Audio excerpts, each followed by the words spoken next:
اعوذ باللہ من الشیطان الرجیم بسم اللہ الرحمن الرحیم ان الذین یکتمون ما انزلنا من البینات والہدى من بعد ما بیناہ للناس فی الکتاب اولئک یلعنهم اللہ ویلعنهم اللاعنون إلا الذين تابوا وأصلحوا وبينوا فأولئك أتوب عليهم وأنا التواب الرحيم. السلام علیکم ورحمۃ اللہ وبرکاتہ. نحمده ونصلی علی رسولہ الکریم. اما بعد فاعوذ باللہ من الشیطان الرجیم. بسم اللہ الرحمن الرحیم. رب اشرح لی صدری ویسر لی امری واحلل عقدۃ من لسانی یفقهوا قولی ربنا زدنا علما. آمین. میری پیاری بہنوں، اللہ سبحانہ و تعالیٰ سے دعا ہے کہ اللہ سبحانہ و تعالیٰ اس قرآن کریم کی برکت سے، اس کلام کی برکت سے اللہ سبحانہ تعالیٰ ہماری زندگی کی مشکلوں اور پریشانیوں کو دور کر دے، ہمارے دلوں کو سکون اور اطمینان سے بھر دے، اور ہماری نظر بڑے فائدے پر لگ جائے، اور ہم اپنی اصلی زندگی کی فکر کریں، اور اس دنیا کو اللہ تعالیٰ ہمارا ہم اور غم نہ بنائے، کیونکہ یہ دنیا تو فانی ہے، کسی بھی وقت اچانک ایک جھٹکے کے ساتھ اس نے ختم ہو جانا ہے. اور اگر ہم نے ساری فکریں اور ساری پریشانیاں اسی کی اٹھائی ہوئی تھیں تو پھر آگے کیا بنے گا نا. تو اس لیے اللہ تعالیٰ کرے کہ ہمیں جو فکر کرنے کی چیز ہے نا اس کی فکر لگا دے، تاکہ ہم اس فکر کی وجہ سے کوئی عمل میں چینج لے آئیں اپنی، اور اپنی زندگی کو بہتر بنا لیں. آمین. اچھا جی، آج ہماری آیا نمبر 159 ہے. آیا نمبر 159 اور سورہ بقرہ کی. اس سے پہلے ہم پڑھ چکے ہیں کہ اللہ سبحانہ و تعالیٰ نے صبر کرنے والوں کے بارے میں بتایا، اور کہ اللہ سبحانہ و تعالیٰ تو قدردان ہے، جو بھی نیکی کو شوق اور ذوق اور خوشی سے اور کھلے ماتھے کے ساتھ کرتا ہے اللہ تعالیٰ بہت قدردانی کرتا ہے. اب اگلی آیت کس کی آئے گی؟ جو اللہ سبحانہ و تعالیٰ کے دی ہوئی نعمتوں کی قدر نہیں کرتے، ان کو چھپاتے ہیں، لوگوں کے اندر بگاڑ پیدا کرتے ہیں، ان کا کیا انجام ہوگا. ٹھیک ہے نا، چلیں اس کے بارے میں پڑھتے ہیں. اعوذ باللہ من الشیطان الرجیم. بسم اللہ الرحمن الرحیم. ان الذین، بے شک وہ لوگ. ان کا مطلب ہمیشہ بے شک ہی ہوگا قرآن میں، پورے قرآن میں. ٹھیک ہے. الذین کا کیا مطلب میں نے بتایا تھا، وہ لوگ جو. ٹھیک ہے نا. یکتمون، جو چھپاتے ہیں. ہم کہتے ہیں نا کتمان حق، کتمان اردو میں بھی بولتے ہیں. آپ نے دیکھا کتنے سارے ورڈ اردو کے آئے ہیں. تو جو چھپاتے ہیں، ماں جو انزلنا نازل کیا ہم نے، من البیناتی بینات میں سے، نشانیوں میں سے، کھلی نشانیوں میں سے، والہدا اور ہدایت میں سے، من بعدی اس کے بعد، ماں جو بیناہ ہم نے بیان کر دیا اس کو، للناسی لوگوں کے لیے، فی الکتابی کتاب میں. اولئک یہ جو چھپانے والے ہیں، اولئک کا مطلب ہی وہی لوگ ہوتا ہے، یہی لوگ، یلعنہم اللہ لعنت کرتا ہے ان پر اللہ، ویلعنہم اللاعنون اور لعنت کرتے ہیں ان پر لعنت کرنے والے. الا الذین تابوا، الا سوائے، الذین کیا مطلب ہے الذین کا، وہ لوگ جو تابو جنہوں نے توبہ کی. تابو سے پتہ چل رہا ہے نا آپ کو کہ توبہ کی بات ہو رہی ہے، جنہوں نے توبہ کی. واصلحوا اور جنہوں نے اصلاح کی. وبینوا اور جنہوں نے بیان کر دیا. فاولئک پس یہی لوگ، اتوبو میں مہربان ہوں گا، علیہم اوپر ان سب کے، وانا اور میں، التواب بہت توبہ قبول کرنے والا، الرحیم بہت رحم کرنے والا ہوں. اب بات یہ ہے کہ اللہ سبحانہ و تعالیٰ نے ہدایت، نشانیاں اور گائیڈنس یہ سب انسانوں کے لیے بھیجی ہے، سب انسانوں کے لیے. للناس فی الکتابی، جو کتابیں بھی اللہ سبحانہ تعالیٰ نے بھیجی تھی اس میں سب لوگوں کو انکلوڈ کیا تھا، وہ کسی خاص جماعت کے لیے نہیں تھی. جیسے اب آپ دیکھیں کہ قرآن جو ہے وہ پوری دنیا کے انسانوں کے لیے، وہ صرف مسلمانوں کی کتاب نہیں ہے، وہ ساری دنیا کی انسانیت جو قیامت تک آئیں گے ان سب کے لیے. تو اللہ سبحانہ تعالیٰ نے یہ نشانیاں، یہ ہدایت، یہ راستے دکھانا، یہ اٹھنے بیٹھنے کے آداب، کھانے پینے کے آداب، کیا حلال حرام، اور یہ سب چیزیں اللہ سبحانہ تعالیٰ نے سب انسانوں کے لیے بھیجی. اب کوئی بندہ یہ اس چیز کو چھپا لے اور لوگوں کو بتائے ہی نہ. جیسے یہود میں علماء نے جو کتاب تھی وہ صرف اپنے تک محدود رکھی ہوئی تھی کہ ہم ہی اس کو پڑھ سکتے ہیں، ہم ہی اس کی تفسیر کر سکتے ہیں، ہم ہی آپ کو گائیڈ کر سکتے ہیں. اور عوام کو اس طرح بے بہرا رکھا ہوا تھا کہ وہ بس اب وہ ہر مشکل اور پریشانی آتی تھی تو بجائے اس کے کہ خود پڑھ کے اور گائیڈنس لیں، وہ ان کو علماء کے پاس آنا پڑتا تھا. اور جب علماء کے پاس آتے بھی تھے تو علماء اپنی مرضی سے کسی کو کچھ اور کسی کو کچھ فتویٰ دیا کرتے تھے. رجم کی آیت اگر ہے اور وہ حکم ہے تو امیر کے لیے اس کا فرق ہو جائے گا، حکم اس کو فتویٰ دے دیں گے کہ نہیں ایسی کوئی سزا نہیں، اور غریب کرے تو اس کو سزا. اب قبلے کے بارے میں ان کو پتہ تھا کہ قبلہ جو ہے وہ آخری جو ہے وہ خانہ کعبہ ہوگا، لیکن انہوں نے چھپا لیا، لوگوں سے کہا نہیں یہ صحیح نہیں ہے. رسول اللہ صلی اللہ علیہ وسلم آئے اور ساری نشانیاں ان کی کتابوں میں موجود تھیں، لیکن انہوں نے اس کا انکار کر لیا اور چھپا لیا ان کو، اور جھوٹ کہا کہ ابراہیم علیہ السلام جو تھے وہ یہودی تھے. یعنی اپنی طرف سے باتیں بنا کے دین میں ڈال دیں اور جو دین کی باتیں تھیں ان کو لوگوں سے چھپا لیا. تو یہ ایک ایسا فساد ہے، اگر کوئی کسی کے جسم کو مارے نا تو وہ زخم بھر جاتا ہے، لیکن جو فساد اور بگاڑ روحانی یا آخری زندگی کے بارے میں کوئی ڈال دیتا ہے وہ ایسی چیز ہوتی ہے جس کی سزا بھی بہت بڑی ہے، کیونکہ اس کا کانسیکوینس بہت بڑا ہوتا ہے نا، کہ اتنے سارے لوگ ایک بندے کی وجہ سے بگڑ جائیں اور غلط راستے پر چل پڑیں. اب اس دنیا میں آپ دیکھیں کہ صرف اپنی نام کو اونچا کرنے کے لیے، اپنی شہرت کے لیے، اپنے ارد گرد لوگوں کا جھمکٹا رکھنے کے لیے، اپنے یوٹیوب ویوز کے لیے، ہے نا، اور اپنے مرید بنانے کے لیے بہت سارے حق کو چھپایا جاتا ہے اور ایسی بات کی جاتی ہے جو لوگ سننا چاہتے ہیں. وہ نہیں بتاتے کہ جو اللہ اور اللہ کے رسول صلی اللہ علیہ وسلم نے کہا ہے، وہ کہتے ہیں جو لوگ سننا چاہتے ہیں. آپ سود کے بارے میں ان سے پوچھیں تو وہ سود کو کوئی اور نام دے دیں گے اور کہیں گے کہ نہیں وہ تو اس زمانے کے لیے تھا اور آج کے زمانے میں جو سود ہے وہ ٹھیک ہے، وہ کوئی نہیں، اس کی کوئی تعویل نکال لیں گے. ایک گھر آپ لے سکتے ہیں کیونکہ ایک گھر وہ آپ کی اپنی رہنے کی جگہ ہے. کس نے کہا؟ سود ہے، چاہے وہ آپ چھوٹے پیمانے پر لے رہے ہیں، بڑے پیمانے پر لے رہے ہیں، دے رہے ہیں، ہر لینے اور دینے والے کے اوپر لعنت ہے، کیونکہ یہ ایک سسٹم چل پڑتا ہے اور وہ سسٹم آپ روک نہیں سکتے.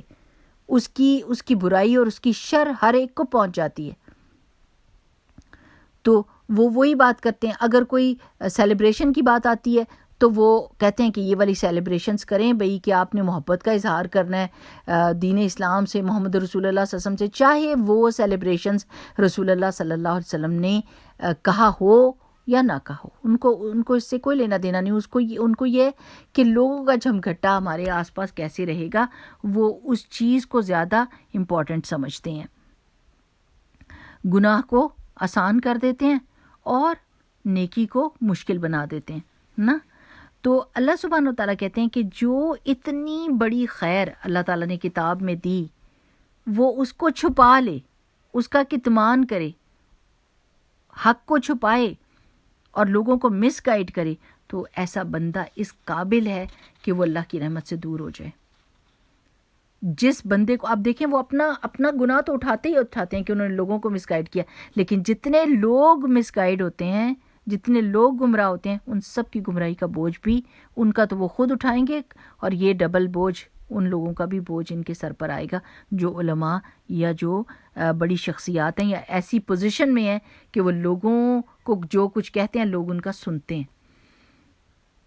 ایک دفعہ کسی ایسی وہ جو مطلب اسکالر کہتے ہیں کہ ان کو کہ وہ اسکالر ہیں، یعنی پڑھ لکھ تو جاتے ہیں، لیکن ان کا یہ تھا کہ انہوں نے کہا کہ دیکھیں میں اپنے نظریات پیش کرتا ہوں، جو میں خود سے سوچتا ہوں وہ میں لوگوں کو بتاتا ہوں، میں تو اسٹوڈنٹ آف نالج ہوں. تو میں نے اس کے کامنٹ میں نے لکھا کہ سر اگر آپ اسٹوڈنٹ آف نالج ہیں تو آپ لوگوں کے سر پہ تو اپنے خیالات نہ مونڈ دیں، کیونکہ لوگ آپ کو ٹیچر سمجھ کے لے رہے ہیں، لوگ آپ کو اسٹوڈنٹ سمجھ کے نہیں لے رہے۔ آج آپ کا خیال کچھ اور ہے، کل آپ نے اپنا خیال بدل لیا، لیکن آپ کے ایک پہلے خیال کی وجہ سے کتنی دنیا گمراہ ہو گئی، اب اس کا کیا بنے گا؟ صحیح بات ہے نا؟ تو جب تک آپ کو یقین نہیں ہے کہ آپ کوئی سالڈ بات کریں، اللہ اور اللہ کے رسول صلی اللہ علیہ وسلم کی کتاب کے مطابق بات کریں، تو don't say any thing, don't say what you think. آپ کو پکا یقین ہونا چاہیے کہ جو میں بات کروں اللہ کے حکم کے مطابق ہے، تبھی اپنے منہ سے بات نکالیں۔ اور یہ کہ یہ نہ سوچیں کہ لوگ جو سننا چاہتے ہیں میں وہ کہہ دوں۔ بہت ساری اب تو جماعتیں پیدا ہو گئی ہیں عجیب و غریب قسم کی، مجھے حیرت ہوتی ہے کہ مسلمان کیسے سن سکتا ہے، کہ جو نمازوں کو کہتی ہیں کہ کہاں لکھا ہے کہ نمازیں پڑھنی ہیں، اور جی دعا کیسے کرنی ہے، یعنی ساری سنتوں کو ختم کر رہے ہیں، کرنے کی کوشش کر رہے ہیں، کر تو نہیں سکتے۔ الحمدللہ رب العالمین، اللہ سبحانہ وتعالی ہمیشہ قیامت تک ایک گروہ ایسا ضرور رکھے گا جو اللہ کے دین کی حفاظت کرے گا اور اللہ کے رسول صلی اللہ علیہ وسلم کی سنت پر کاربند رہے گا۔ اللہ تعالی ہم سب کو اس میں سے کرے۔ تو وہ کوشش کرتے ہیں کہ سنت کو ختم کر دیں، رسول اللہ صلی اللہ علیہ وسلم کی احادیث کے بارے میں لوگوں کے دلوں میں شک و شبہ ڈال دیں، تاکہ لوگوں کا دین ان کے خیالات کے مطابق ہو جائے۔ یعنی وہ جو سوچتے ہیں میرا دل اب چاہ رہا ہے کہ میں یہ کروں، تو وہ یہ کرنا شروع کر، میرا دل اب یہ چاہ رہا ہے اور میں اس کو یہ سمجھنا چاہتا ہوں اور میں یہ سمجھتا ہوں، میں کی تو بات ہی نہیں ہے دین میں۔ دین میں صرف اللہ اور اللہ کے رسول صلی اللہ علیہ وسلم کی بات ہے۔ اللہ سبحانہ و تعالیٰ نے راستہ بتایا ہے، رسول اللہ صلی اللہ علیہ وسلم نے اس کو کر کے بتایا ہے اور ایکسپلین کیا ہے، بس یہ دو چیزیں امپورٹنٹ ہیں۔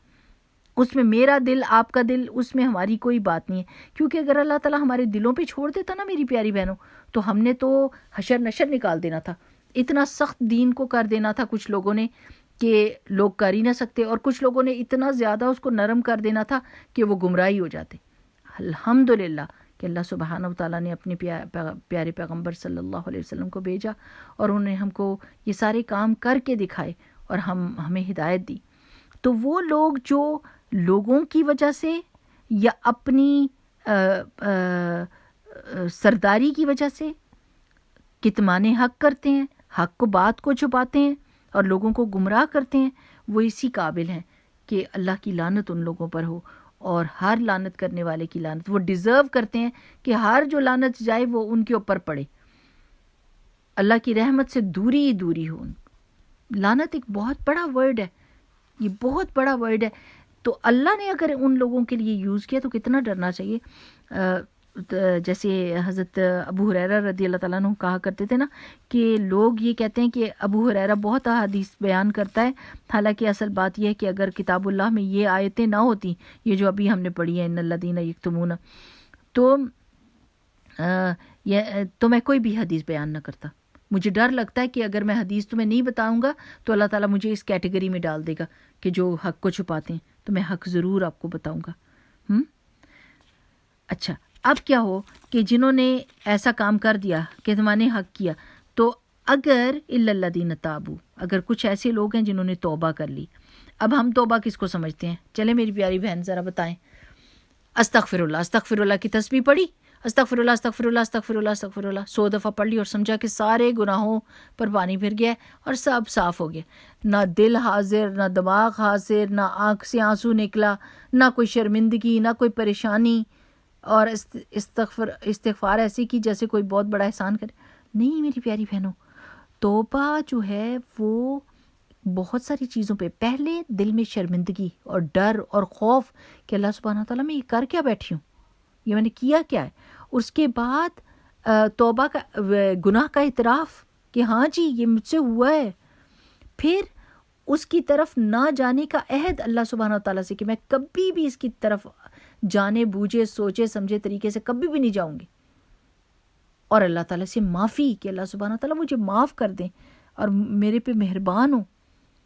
تو یہ ساری توبہ کی شرائط ہوتی ہیں، یہ نہیں کہ ہم نے منہ سے استغفار کا کلمہ کہہ دیا۔ اب دیکھیں ہم بھی جب بیٹھتے ہیں استغفار رسول اللہ صلی اللہ علیہ وسلم 70 سے 100 دفعہ کیا کرتے تھے دن میں، حالانکہ وہ معصوم تھے، تو ہمیں تو سوچ سمجھ کے، یہ میں آپ سے کہتی ہوں کہ اللہ کے واسطے شعوری طور پر مسلمان ہو جائیں، جو بھی کام کریں نا سوچیں میں یہ کیوں کر رہی ہوں، کس لیے کر رہی ہوں؟ میرا دل حاضر ہے اس وقت، میرا دماغ سوچ رہا ہے کہ میں کیا کر رہی ہوں.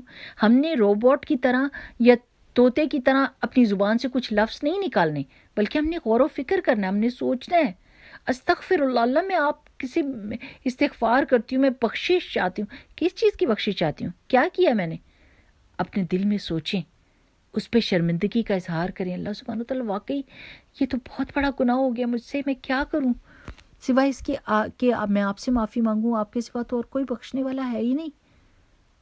سید الاستغفار پڑھیں اور پھر توبہ کریں کہ میں اس ماحول کی طرف ہی نہ جاؤں جس ماحول میں مجھ سے وہ گناہ ہوتا ہے.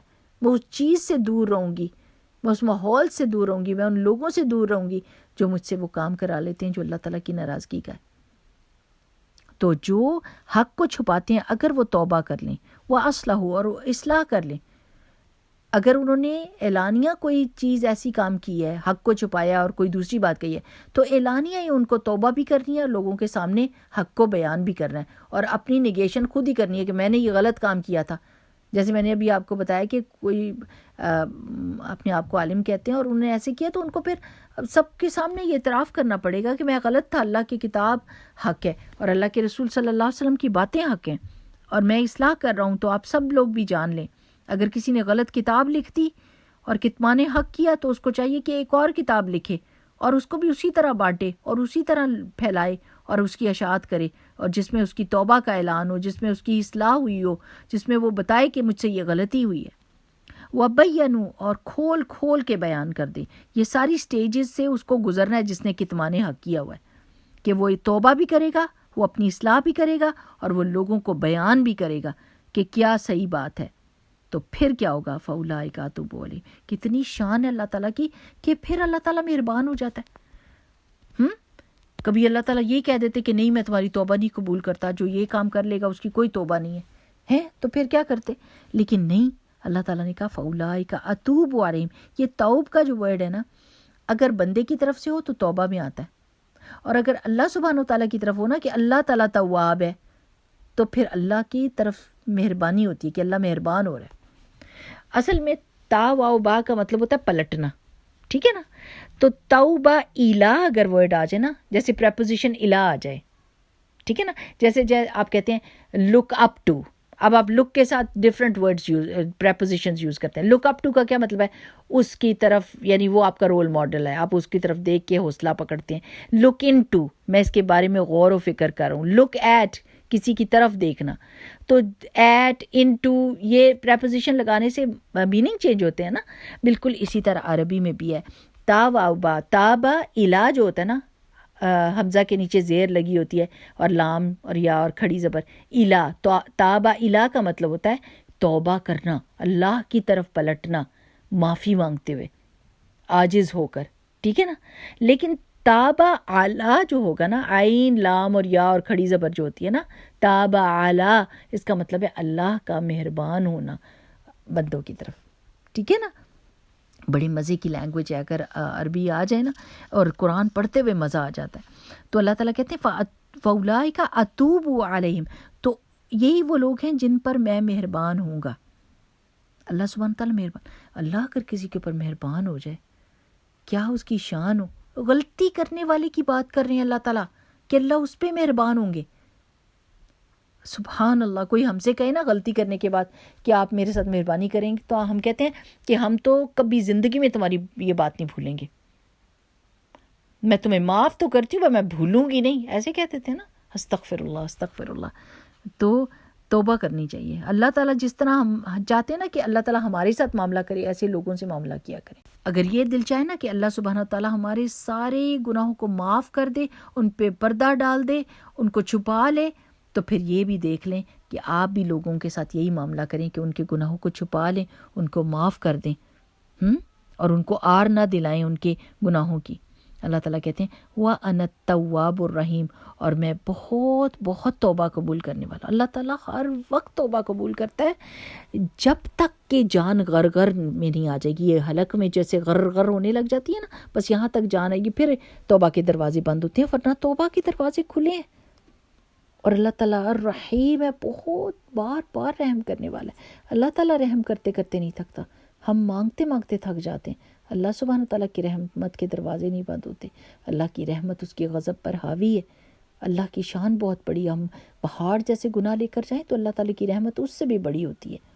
تو میری پیاری بہنوں، اللہ سبحانہ تعالیٰ سے توبہ کرنی چاہیے اور کبھی بھی حق کو نہیں چھپانا چاہیے صرف اس وجہ سے کہ میں وہ گناہ کر رہی ہوں تو لوگوں کو بھی نہ پتہ چلے اور وہ بھی وہی گناہ کر لیں، کہ ایک ہی کشتی کے سب سوار ہو جائیں. کبھی بھی ایسا نہیں کرنا چاہیے. تو اللہ سبحانہ تعالیٰ سے دعا کریں کہ ہم اللہ کے حق کو بتانے والے، ایکسپلین کرنے والے، لوگوں کی زندگیوں کو سکون سے بھر دینے والے، ان کو امید دلانے والے بنیں، ان کے لیے زندگی کو آسان کرنے والے بنیں اللہ کے حکم سے. چلیں اللہ سبحانہ تعالیٰ سے دعا مانگتے ہیں کہ اللہم انا نسألک الہدی والتقی والعفاف والغنی. آمین. سبحانک اللہم وبحمدک نشہد ان لا الہ الا انت نستغفرک ونتوب الیک. السلام علیکم ورحمۃ اللہ وبرکاتہ.